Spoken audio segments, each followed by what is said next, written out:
Good morning বন্ধুরা, কেমন আছো তোমরা? আশা করছি ভালো আছো, সুস্থ আছো। চুমকি হাজরা ব্লগ চ্যানেলে তোমাদের সবাইকে স্বাগত। আর আমিও ভালো আছি।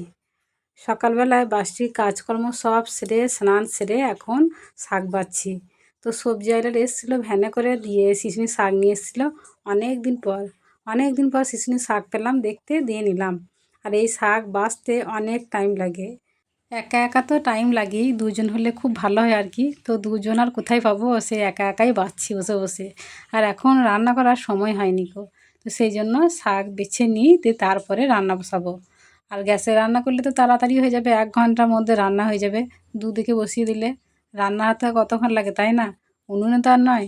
তো সেই জন্য আর শাক বাছার মধ্যে খালি ওই শাকের বোঁটগুলো বড় বড়, তাহলে ওইগুলি কেটে কেটে ফেলে দিতে হয়, তাছাড়া ঘাস পাতা নেই। কিন্তু শাক বাছা হয়ে গেল, অনেকটা টাইম লাগলো বেছে। তারপরে এখন ধুয়েও নিচ্ছি।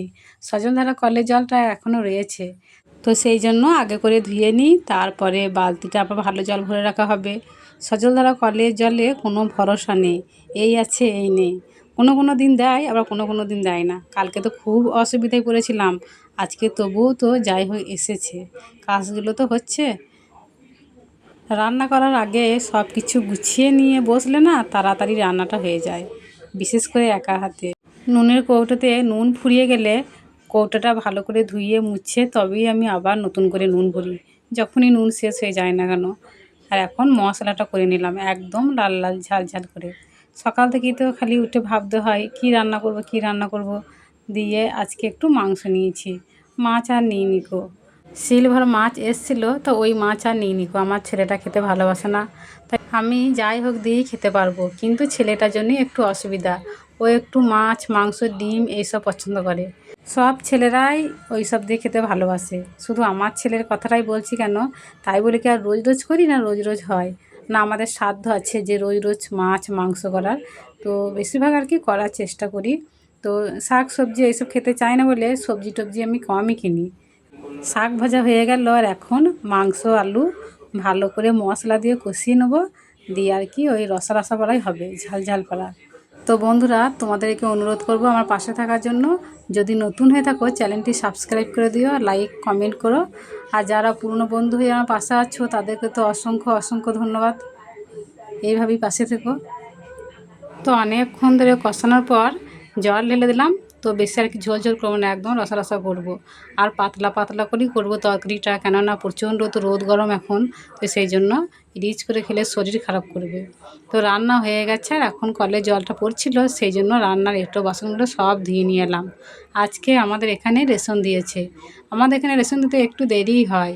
তো এই যে এখন এই আটাগুলো এখন তুলে রাখছি। যে কটা আটা দেয় আমাদের বাড়িতে একটা বিচ্ছুরাম আছে, তার আর কি হয়ে যায় সারা মাসটা। আর আমরা রুটি এইসব এত খাই না, পছন্দই করি না। মাঝে মধ্যে যদি খাই তো কখনো সেটা হলো লুচি বা পরোটা। রুটিটা খাই না, কমই খাই। আগে যখন এই বিচ্ছুরামটা ছিল না, তখন এই আটাগুলোই সবজিওয়ালাকে দিয়ে সবজি কিনতাম। দুপুরবেলায় ভাত খেয়েই সঙ্গে সঙ্গে বাসনগুলো ধুয়ে নিয়েছিলাম। আর এখন বিকেলবেলায় উঠোনটাকে ঝাঁট দিয়ে দিচ্ছি। বাড়িঘর একদম পরিষ্কারই ছিল, তবুও একবার ঝাঁট দিয়ে দিচ্ছি। হিন্দু ঘরে সকালে বিকেলে ঝাঁট দিতেই হবে, যতই পরিষ্কার থাক না কেন। এটা নিয়ম নীতি, তাই না? তো সেই জন্য দুপুরবেলায় রান্নাবান্না করার পর ঝাঁট দিয়ে দিয়েছিলাম, সেই জন্য আর কি বাড়িঘরটা পরিষ্কার আছে। সারাদিন সকাল থেকে কতবার যে বাড়িঘর ঝাঁট দেওয়া হয় বলো তো, তবেই কিন্তু পরিষ্কারটা থাকে।